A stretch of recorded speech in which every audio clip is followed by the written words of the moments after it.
Hey everybody, what's up? Let's look at this Rotring Zirkelbesteck. That's German for badass compass set. So this one came with the original cardboard box. You can see on the back here, it gives you a picture of all the cool stuff they make.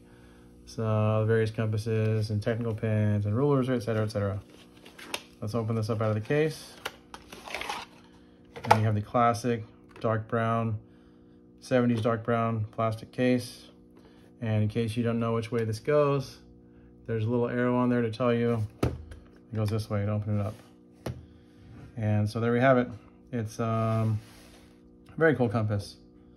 So this is maybe more, I'm thinking for sure into the 70s. You've got the quick adjust compass here, extension bar, and the classic Rotring little drop bow compass here. What I really like about this set is that it has this nice kind of matte nickel finish on the metal, as opposed to the more standard high gloss chrome. You can see these levers here do have kind of a chrome finish, but the rest of the legs and everything else is kind of that matte finish, which is nice. Doesn't leave as much fingerprints as the chrome. It's not as shiny, but also I feel like whenever I use the chrome ones, I always want to wipe them down afterwards. I just can't put them away with, you know, my greasy fingerprints on them. So it kind of saves you that step because you just can't see it. It's still there, but you can't see it. So let's look at this thing first. So for the mechanism of adjusting, of course you have the standard wheel in the center, your center wheel, and that's for your fine micro adjust, if you will. And then for your quick rapid adjust, you'll squeeze these levers and pull out like that if you're in a hurry, all right? And so you can see on some of the more modern ones, you just have a lever on one side, you know, two of them there. This one, you've got a lever on each side, so you have to squeeze both of those simultaneously. And you can see there's a little spring mechanism inside there, and you've got the plastic there. You may be worried, oh no, plastic's creeping into the all-metal construction, but not necessarily a bad thing. Inside here, even where the threaded pieces that this screw's going through, it's contacting with plastic, but it's firm, it's nice and secure. There's no wiggle or play, and it actually feels very nice and smooth.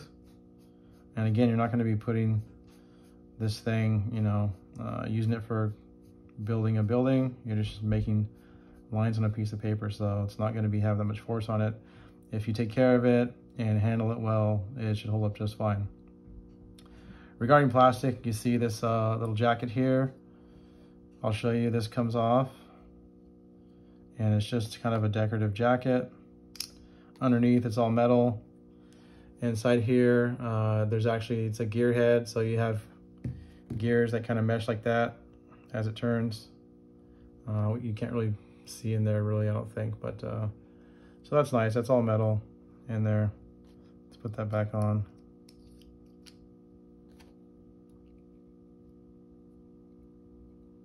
I just realized my fingernails are getting super long. That's disgusting.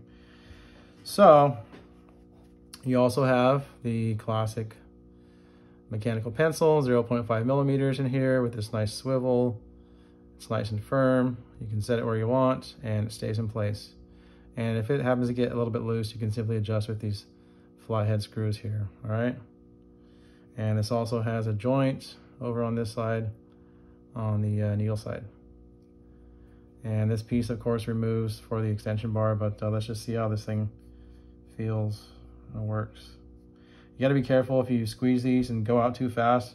You can actually, and this happened to me earlier as I was doing my initial examination of this, you can actually pull this right off the screw, and it's a little bit of a pain to get it back on.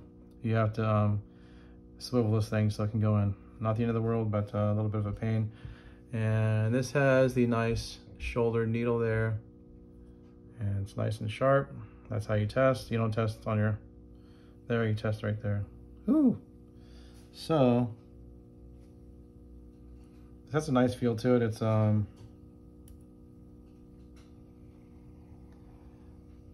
even for all the little pieces on here, it doesn't weigh too much. It's not too heavy in the hand.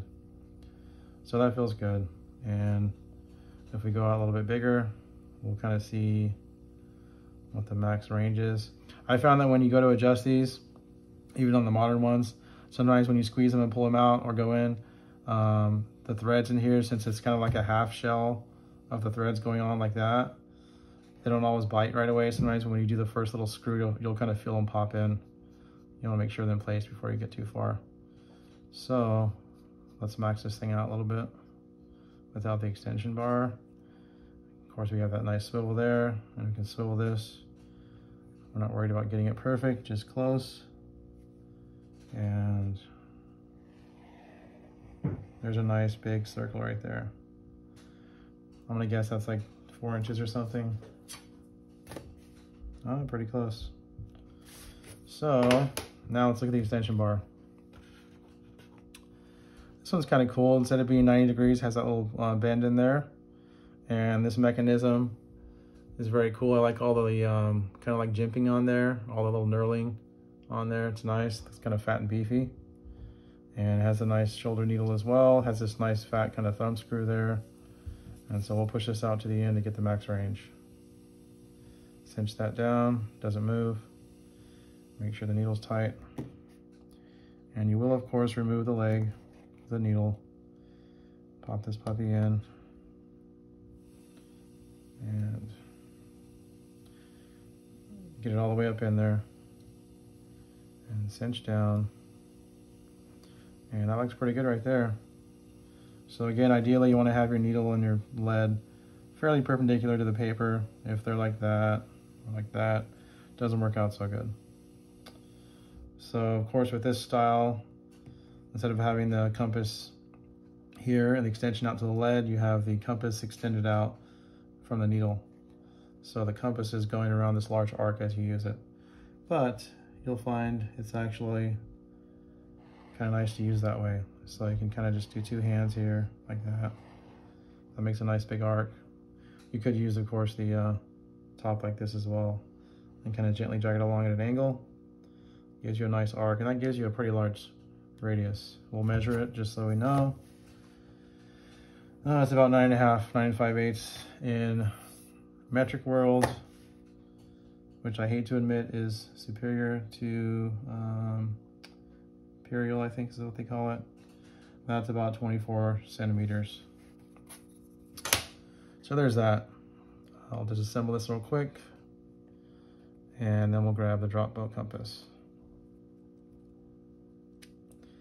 Okay, I'm just gonna set that aside and take the pencil out of here. If you haven't seen these before for some reason, you'll notice right away there's threads on both sides of this little stub here. One side, the distance matches up with going on the bottom of here. On the other side, the distance from here to the tip matches up with the drop bow compass. And you'll notice as well on the drop bow compass, it has that same kind of matte finish to it instead of the chrome, which is very sexy. I like it. And this needle is very, very, very sharp. I don't know if you can see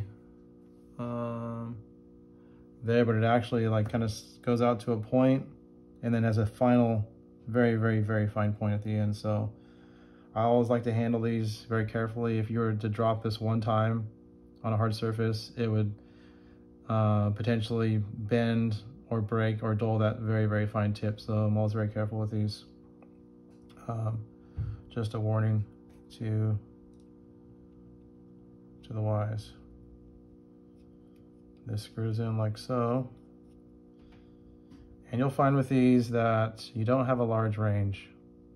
It goes from very tiny to very small. Oops, gone the wrong way there. So if you get this all the way to a point where you no longer have tension, the screw will just back out and it's not doing anything. You want to have it under at least a little bit of tension for it to keep it setting. And then the way this works is you place your needle carefully and you let this carriage drop. There's a nice little piece up here with knurling. You simply spin this around. The needle stays stationary. You can even spin like that. So that is kind of at the larger end of the range of this drop bow compass, which is just about 1 centimeter and about a little over 3/8, more like 7/16 there. And you can go as small as you'd like.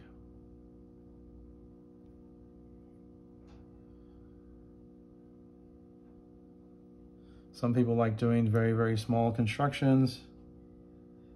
I personally have a hard time with that because my eyes just can't work that well. So there's that. Let's do one again, and I'll just try to do one revolution and make a fine line.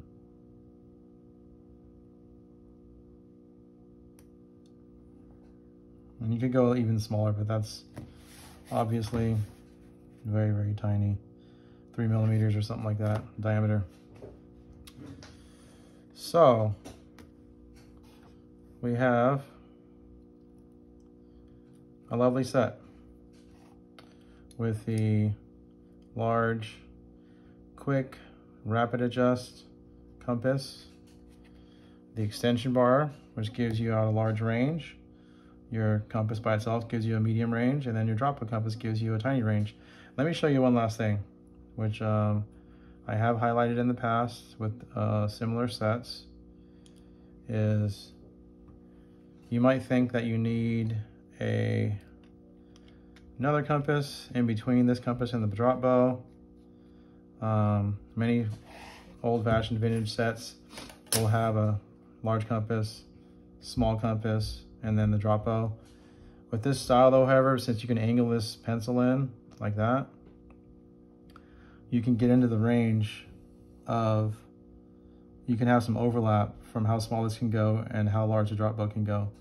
And you can do that very easily with this compass. So I'll show you here. I'm gonna wanna push the lead in. Oh, just one push out. So I'll go back into this. I can't even see the center, it's too small, but try to find the center there. So I'm off center there, but you can see I was able to get a circle smaller than the max diameter of that. And of course we could go even smaller. Once you get this small, you really want to get the needle and the lead adjusted just right, and I don't have them just right. I think I'd probably have the needle sticking out a little bit more, so the pencil is a little bit recessed if it were on a flat plane. But either case, oh, the lead's not even, that's weird.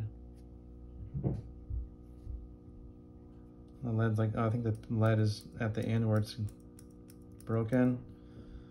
If your lead ever pushes back up into the pencil, it means it's at a place where it's broken usually. Yeah, see.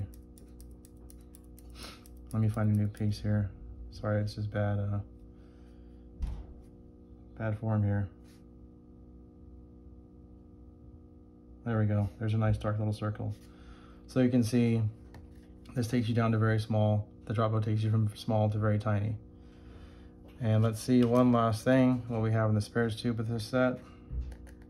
We have a couple pieces of lead, which is rather odd because it has a 0.5 millimeter pencil.